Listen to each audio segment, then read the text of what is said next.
করে ভিডিওস নিয়ে এসেছি, অনেক বড় ক্রিয়েটার, তোমরা সবাই চেনো পিন্টু আর সুমিকে। তো আমাকে বেশ কিছুদিন ধরে তোমরা অনেকেই কমেন্টস করছিলে এবং পার্সোনালি হোয়াটসঅ্যাপে অনেকেই আমাকে বলছিল যে দিদি প্লিজ সুমি পিন্টুর ব্রেকআপ হয়ে গেছে, তুমি একটু দেখো, তুমি এটা নিয়ে একটা ভিডিওস করো। তো যেহেতু ভিডিওস করতে গেলে আমাদেরকে ভিডিও দেখতে হয়, এই মুহূর্তে আমি দেখতে পাচ্ছিলাম না বলে ভিডিওস করতে পারিনি। আমি ওদেরকে দেখি না, কখনো সুমির কিছু রিলস আমার হোম পেজে চলে আসে, তখন হয়তো আমি একটু দেখি, ব্যাস ওই রকম। আমি ভিডিওস করবো বলে সেভাবে দেখি না। তো আর এদের এক্সট্রা ন্যাকামিগুলো আমার ভালো লাগে না, অতিরিক্ত ন্যাকামি করে সুমি, অতিরিক্ত ন্যাকামি করে, যেটা আমার ভালো লাগে না। হ্যাঁ, কন্টেন্ট ক্রিয়েটার হতে গেলে অনেক কিছু এক্সট্রা অর্ডিনারি রাখতে হয়, কিন্তু ন্যাকামিটা কখনো এক্সট্রা অর্ডিনারির মধ্যে পড়ে না। তো এরা কিভাবে চ্যানেলকে ভাইরাল করেছে, কিভাবে আজকে এই জায়গায় এসেছে, পরিশ্রম তো ডেফিনেটলি আছে, তারপরে সেই পরিশ্রমের সঙ্গে কতটা নোংরামি মিনস ন্যাকামি মিশিয়ে তারপরে এসেছে, সেটা আমার মনে হয় সবাই তোমরা জানো। যাই হোক, আজকে তারপরেও তোমরা বলেছো ওদের ব্রেকআপ হয়ে গেছে, পিন্টুর সঙ্গে সুমির ব্রেকআপ হয়ে গেছে। তো সেটা নিয়ে দিদি কিছু বলো। কয়েকটা ভিডিও একটুখানি দেখলাম, সুমির ভিডিওসের মধ্যে আমি কিছু পাইনি আমার চ্যানেলে আইডিতে।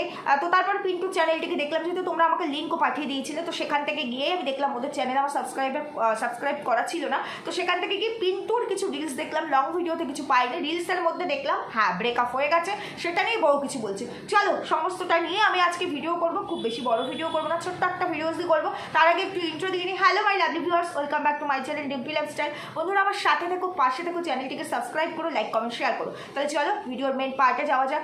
যেটা দেখলাম সুমির, এটা নিয়ে কোনো হেলদোল নেই, কোনো রকম কিছু সুমি ভিডিওসের মধ্যে বলেনি, এটা নিয়ে কোনো মেসেজ সুমি দিয়েছে কিনা অন্তত আমার চোখে পড়েনি। তোমরা কাইন্ডলি, আমি যদি মিস করে যাই তোমরা দেখো, কারণ আমি তো অনেক ভিডিওস দেখার মতো টাইম পাইনি, যেটুকু দেখলে পরে অন্তত একটা ভিডিওস করতে পারবো, মানে মেন যেটা সারাংশ সেটুকুই আমি দেখে এসেছি। পিন্টুর কিছু শর্টস আমি দেখেছি, রিলস আর কি, বেশ কিছু রিলস আমি পিন্টুর দেখেছি। সেখানে পিন্টু একটা রিলসে পিন্টু বললো আমি চাইলে ওটা অ্যাড করে দিতে পারতাম, অন্যের ভিডিওস অ্যাড করার প্রয়োজন নেই, চারিদিকের পরিস্থিতি খারাপ, এরা আজকে ভালো কালকে কখন কে ফোর্স করে উঠবে, এদেরকে কাউকে বিশ্বাস করার মতো নেই, প্রত্যেকে নিজের স্বার্থের জন্য আসে, তো তাই সেটা দরকার নেই, আমি নিজের মতো ভিডিওস করছি, এটাই বেটার। তো সেই জন্য আমি অ্যাড করলাম না। সেখানে পিন্টু একটা কথা বলেছে, ওই রিলসটা নিয়ে অনেকে দেখেছি করেছে, রোস্টও করেছে। তো সেখানে বলেছে এতদিন তো মানে বলছে বেস্ট ফ্রেন্ডের বাইরে আমাদের একটা, সবাই জানতো বেস্ট ফ্রেন্ড, মানে অন ক্যামেরা অফ ক্যামেরা আমাদের একটা রিলেশন ছিল, বেস্ট ফ্রেন্ড নয়, ও আমার গার্লফ্রেন্ড ছিল।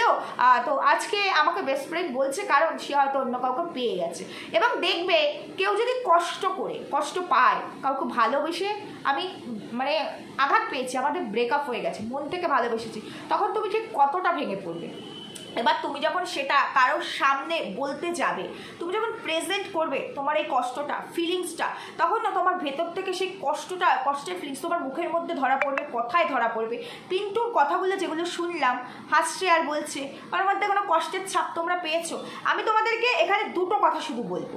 এখানে পিন্টু বারবার ওর ব্রেকআপ নিয়ে কথা বলছে, তাহলে সুমি যদি আজকে ওর সঙ্গে, ধরো আমি ধরলাম যে না ডিচ করেছে সুমি ওর সঙ্গে, এটা ওদের ন্যাকামি ছিল, মানে সুমির ন্যাকামি ছিল, তো সেখানে পিন্টু যখন এই ধরনের কথা বলছে, তাহলে সুমিরও ফেস লস হওয়ার বিষয় আছে। একটা মেসেজ দিলেও সুমি দিত, জানি না কমিউনিটিতে কিছু দিয়েছে কিনা, আমি কমিউনিটি চেক করিনি, তারপরে বলছি একটা মেসেজ দিলেও দিত। সুমি কিন্তু নির্দ্বিধায় ওর লাইফের সমস্ত কিছু শেয়ার করছে, ঘুরছে ফিরছে, তারপরে প্রমোশনাল ভিডিওসগুলো করছে, কোনো রকম কিছু দেখিনি। এবং যতটুকু আমি স্টাডি করে বুঝলাম, এদের বাড়ি যথেষ্ট একটা, জানি না কোথায়, তবে গ্রাম্য সাইডে। আর গ্রাম্য সাইডে না আমাদের এখানকার মতো এত সমস্ত কিছু ওপেন অ্যান্ড অল নয়, সমস্ত কিছু ওখানে কিন্তু চর্চা হয়, গসিপ হয়, সবটাই হয়। তো সেখানে দাঁড়িয়ে তোমাদের কি মনে হয়, যদিও এই সমস্ত ক্রিয়েটাররা নিজেদেরকে অনেক কিছুর ওপরে, মানে সব কিছুর ঊর্ধ্বে মনে করে, নিজেদেরকে অনেক বড় সেলিব্রিটি মনে করে, তো যাই হোক সেগুলো বাদ দাও। কিন্তু ওভারঅল সমস্তটা দেখে এখানে পিন্টু শুধু ওর মানে স্যাডি ফিলিংসগুলো শেয়ার করার চেষ্টা করছে, কিন্তু ওর ভেতর থেকে ফিজিক্যালি ওর চেহারায় কোনো রকম স্যাডিনেস আমি অ্যাটলিস্ট দেখতে পাইনি। আর একটা জিনিস যেটা দেখলাম, পিন্টুর দুটো রিলস রিসেন্টের, বোধহয় সম্ভবত ওরা সুন্দরবনে গেছিলাম, কমেন্ট সেকশনও চেক করে আসলাম, মানে সুমি সুন্দরবনে গিয়েছিল, সেখানে দেখলাম একটা নদীর সামনে দাঁড়িয়ে পিন্টু কোনো অ্যাক্টিভিটিস নেই, অ্যাক্টিভিটিস করার চেষ্টা করছে, কখনো এরম কখনো মানে ও যে ক্যামেরাতে অভ্যস্ত নয়, আর ও যে অতটা আপডেটেড নয়, সেটা বোঝাই যাচ্ছে ওর অ্যাক্টিভিটিস দেখে। তো সেটা দেখলাম, সুমির ভিডিওসও দেখে এসেছি, সেখানেও বুঝলাম ওরা দুজনে সুন্দরবনেই আছে। এবং তো অনেকেই দেখলাম কমেন্টসও করেছে, দুজনে মনে হচ্ছে একই জায়গায় আছে। এবং পিন্টু যেহেতু এখন পপুলার নয়, সেইভাবে পপুলারিটি পায়নি, ও অতটা মানে সুমির মতো আপডেট নয়, তোমরা পিন্টুর অ্যাক্টিভিটিস দেখে বুঝতেই পারো। সেই জায়গায় দাঁড়িয়ে এটা হচ্ছে ওদের একটা ছক। অ্যাকচুয়ালি কিচ্ছু হয়নি, কিচ্ছু না। ওদের মধ্যে রিয়েলি কোনো রিলেশন আছে কিনা আমি বলতে পারবো না, রিয়েলি কোনো রিলেশন আছে কিনা, তবে যদি থেকে থাকে থাকতেও পারে। তবে এটা হচ্ছে ওদের একটা প্রি প্ল্যান ছক, এটা একটা এরপরে প্রাঙ্ক বলে চালিয়ে দেবে এটাকে। কারণ তোমরা দেখেছো অনেক বড় ব্লগার, আমি মেয়েটির নামটা ভুলে গেলাম, রিসেন্টলি ইনস্টায় খুব ফেমাস, ইনস্টাগ্রামে ইউটিউবেও আছে, ওরা বিয়ের একটা শ্যুট করেছিল এবং আমরা ভেবেছিলাম ওদের হয়তো সম্ভবত বিয়ে হয়ে গেছে। মেয়েটা বেশ ফেমাস, ছেলেটা রিসেন্টলি এসেছে, ছেলেটা অত একটা ফেমাস নয়, তো আমি মেয়েটার নামটা রিয়েল ভুলে গেছি। যে বিয়ে হয়েছে, পরে জানা গেল ওদের একটা প্রমোশনের জন্য এই ভিডিওটা করতে হয়েছে, কোনো ব্র্যান্ডের জন্য এই ভিডিওটা করেছে।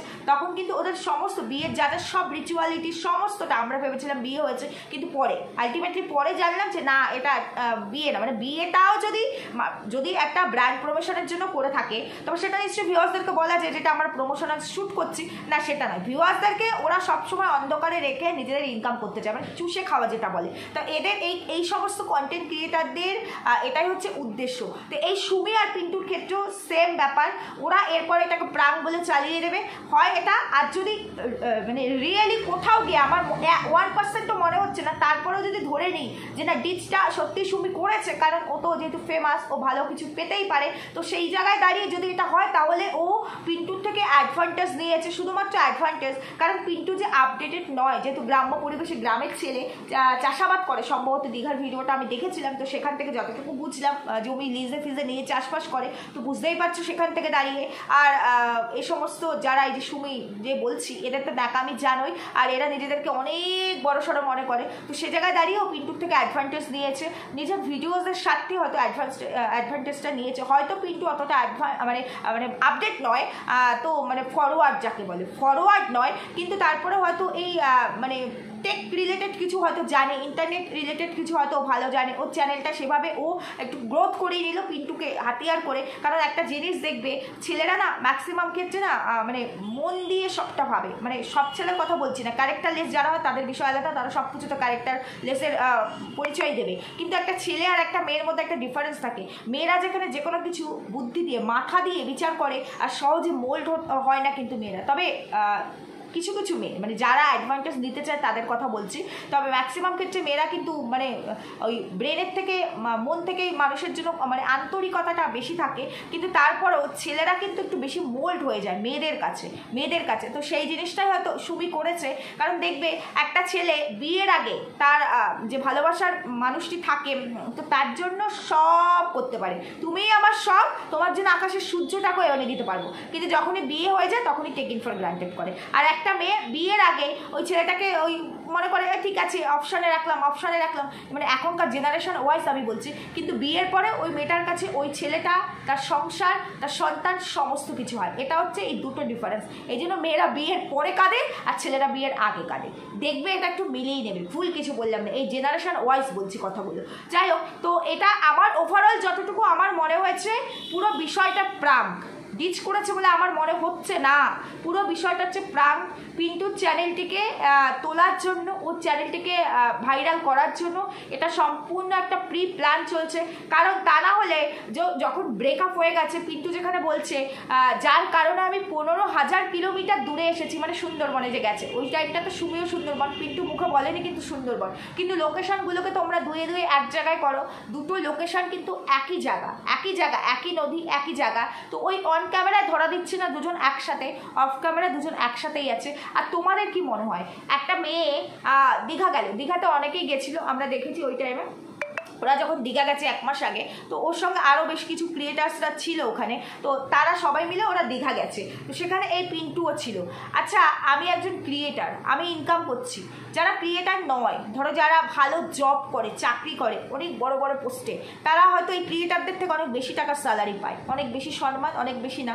তারপরেও তাদের যদি এরকম একটা ফ্রেন্ডস গ্রুপ থাকে, ছেলে মেয়ে একসাথে, যে কোথাও গিয়ে ভিডিও শ্যুট করার জন্য হলেও, এরা তো ভিডিও শ্যুটের জন্য যাচ্ছে, তো এরা হয়তো কোনো কারণে কাজের জন্য, নিজের প্রফেশনের জন্য কোথাও যাচ্ছে, হয়তো 3টে মেয়ে, তার সঙ্গে 3টে ছেলেই কেন, 4টে ছেলে হতে পারে, 5টা ছেলে হতে পারে, বা 5টা মেয়ে 3টে ছেলে হতে পারে।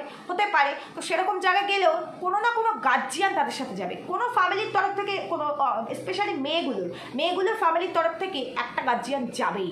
এখানে দেখো এরা শ্যুটের নামে এরা যাচ্ছে, ঘুরছে ফিরছে, এদেরকে কি বলে? লিভিং রিলেশনই করছে। তোমাদের কি মনে হয় হোটেলে যে এরা থাকছে, এরা মেয়েরা আলাদা ছেলেরা আলাদা, তোমাদের মনে হচ্ছে? এরা তো প্রত্যেকে যারা যারা গেছে সবাই কাপেল, সবাই ম্যাক্সিমাম কাপেলই তো যায়, কাপেল গেছে শ্যুট করার জন্য। হয়তো এদের ফটোগ্রাফার থাকে, এরকম কয়েকজন থাকে এদের, যারা এদের সাজে মেকআপ আর্টিস্ট এরা থাকে, এরা আলাদা হতে পারে। কিন্তু তোমাদের মনে হয় একটা গার্জিয়ানও গেল না? এরা গেল, আর এদের ফ্যামিলি থেকে এতটা নিশ্চিন্তে ছেড়ে দিল। যদি এদের সাথে রিলেশন নাই থাকবে তো এতটা নিশ্চিন্তে এদেরকে ছেড়ে দেওয়া হলো, আর ছেড়ে দেওয়ার পরে তারপরে আবার ব্রেকআপ হয়ে গেল, আর ফ্যামিলির তরফ থেকে কিছুই আসলো না, কিছুই বললো না, কিছুই বোঝালো না। এটা কি তোমাদের মনে হয়? অতটা ইজি নয় যতটা ইজি আমরা কয়েক সেকেন্ডের একটা রিলসে বা কয়েক মিনিটের একটা ভিডিওতে দেখি। প্র্যাকটিক্যাল লাইফটা কি এতটা ইজি? কারণ আমরা তো প্রত্যেকে এই প্র্যাকটিক্যাল লাইফটাকেই ফেস করছি, এখানেই আমরা বিলং করছি। তোমরা নিজেদেরকে একটু প্রশ্ন করো। তাই সেই জায়গায় দাঁড়িয়ে আমি শুধু একটা কথাই বলবো, ওভারঅল বিষয়টা প্রাঙ্ক। যতটা আমি স্টাডি করে দেখে বুঝলাম, পুরো ওভারঅল বিষয়টা হচ্ছে প্রাঙ্ক। অ্যাকচুয়ালি এদের মধ্যে কোনো ব্রেকআপ হয়নি, এরা এখনও একসঙ্গেই আছে, একসঙ্গেই কাজ করছে। শুধুমাত্র এটা হচ্ছে একটা প্রি প্ল্যান, এটা হয়তো সুমিরই একটা প্ল্যান, যে এদের তো শতরঞ্চির মতো ব্রেন চলে, তো সেই জায়গা থেকে দাঁড়িয়ে বলছি যে আমরা ব্রেকআপ একটা নাটক করি, কারণ এদের সব কিছুই নাটক। কোনটা যেটা এদের রিল আর কোনটা রিয়েল কেউ ধরতে পারে না। তো সেই জায়গায় দাঁড়িয়ে একটা প্রাঙ্ক করি, তোমার চ্যানেলটাও দাঁড়িয়ে যাবে।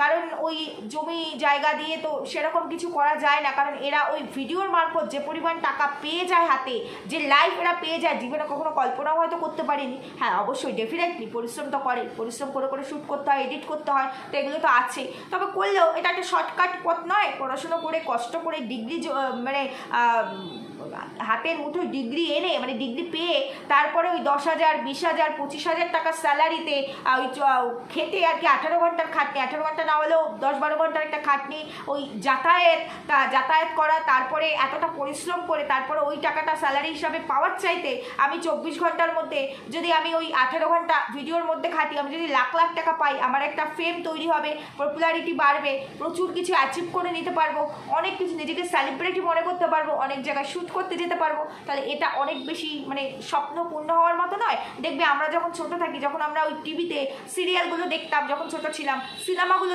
যখন দেখতাম, তখন তো আমরা রিলেট করতাম, ইস কাশ আমি এরকম একটু সেলিব্রিটি হতে পারতাম। তখন তো সেলিব্রিটি মিনিংটা আমরা এত ভালো বুঝতাম না, কিন্তু ভাবতাম আমি তো ছোটোবেলায় ভাবতাম টিভি ভেঙে বোধহয় টিভির ভেতরে ঢুকে, আমি একদম ছোটোবেলায় কিন্তু সেটা ভাবতাম। পরে গিয়ে বুঝলাম যে না, বিষয়টা কী। তো ওরকম আমিও যদি এরকম সিনেমা করতে পারতাম, আমিও যদি এরকম সিরিয়াল করতে পারতাম, কত মানুষ, তখন তো প্রচুর পরিমাণে থিয়েটার হতো, নাটক হতো, দেখতে যেতাম, আসতো সেলিব্রিটিরা, কত মানুষ দেখতে যায়, ফাংশনে নিয়ে আসতো। এখন এগুলো অনেকটা কমে গেছে, এখন যত আপডেট হচ্ছে বিষয়টা অন্যদিকে যাচ্ছে, অন্যরকমভাবে এগুলো আসছে সামনে। তো এখন আর ওই নাটক, তারপরে যাত্রা, এই টাইপের জিনিসগুলো এখন আর দেখা যায় না। তখন ছিল, আমাদের ছোটোবেলাটাতে ছিল, কিছুটা হলেও আমরা পেয়েছি। তো তখন আমাদের মনে হতো না, ইস এদের কি নাম, কত মানুষ এদেরকে ভালোবাসে, যদি আমরা এরকম হতে পারতাম। তো এই যে ক্রিয়েটাররা, বিষয়টা অনেকটা তাই, মানে যারা এই যে ব্লগার বা রিলস করে, তো এদের বিষয়টা হচ্ছে অনেকটা তাই। এরা তো নিজেদেরকে ওই রকম মানুষ চেনে, যেহেতু এখন সবাই এই ডিজিটাল দুনিয়াতে ইনভলভ হয়ে গেছে, সবাই দেখে এই ধরনের ভিডিওসগুলো, রিলস বিশেষ করে। তো সেখানে এরা নিজেদেরকে ওই সেলিব্রিটি টাইপ না, নিজেদেরকে সেলিব্রিটিই মনে করে, তার সঙ্গে এতটা টাকা, লাক্সারিয়াস লাইফ।